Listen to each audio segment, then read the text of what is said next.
కేరళలోని కళామండలంలో కుడియాట్టం ఫెస్టివల్ జరుగుతుంది. కుడియాట్టం అనేది ఓల్డెస్ట్ సాంస్క్రిట్ థియేటర్. భారతదేశంలోనే సర్వైవింగ్ సాంస్క్రిట్ థియేటర్స్‌లో ఇది oldest and the only one అంట.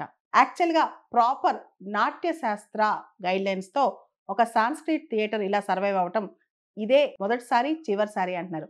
కుడియాట్టంకి అంత పాపులారిటీ ఉందన్నమాట. కుడియాట్టం అనేది ఆర్టిస్టులు ఫేస్‌కి పెయింటింగ్స్ అన్నీ యేసుకుంటారు. కుడియాట్టం వల్ల కథాకళి కూడా ఇన్‌స్పైర్ అయింది అంటారు. యాక్చువల్లీ కుడియాట్టంలో చెక్కియార్సు, నంబియార్సు ఇద్దరుంటారనమాట. చెక్కియార్సు మేల్ క్యారెక్టర్ యేస్తే, నంబియార్సు ఫీమేల్ క్యారెక్టర్ యేస్తారు. దీనిలో విదూషక్ అని కూడా ఉంటారు. విదూషక్ అంటే కమెడియన్ పాత్ర అనమాట.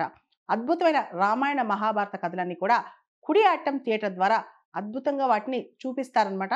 కనుల విందు చేసే విధంగా ఈ థియేటర్ ఉంటది. యాక్చువల్లీ ఇది టెంపుల్ థియేటర్ అనమాట. ఈ టెంపుల్ థియేటర్ అంటే నైట్ టెంపుల్ మొత్తం క్లోజ్ అయిపోయాక, రిచువల్స్ అన్నీ అయిపోయాక రాత్రి 9 నుంచి మొదలెడతారు. తెల్లారేంత వరకు కూడా ఈ కుడియాట్టం అనమాట. అయితే కుడియాట్టంని చేరా డైనస్టీలోని కులశేఖర అనే రాజు దీన్ని పెంచి పోషించారు. కుడియాట్టం అనేది ఇప్పట్లో భారతదేశంలోనే ఒక డ్రామా ఆర్ట్ ఫామ్ అని చెప్పొచ్చు. డ్రామాస్ పూర్తి స్థాయిలో కనుమరుగవుతున్న ఈ రోజులో కుడియాట్టం థియేటర్, సాంస్క్రిట్ థియేటర్ అనేది చాలా ప్రాముఖ్యత సంతరించుకుందనమాట.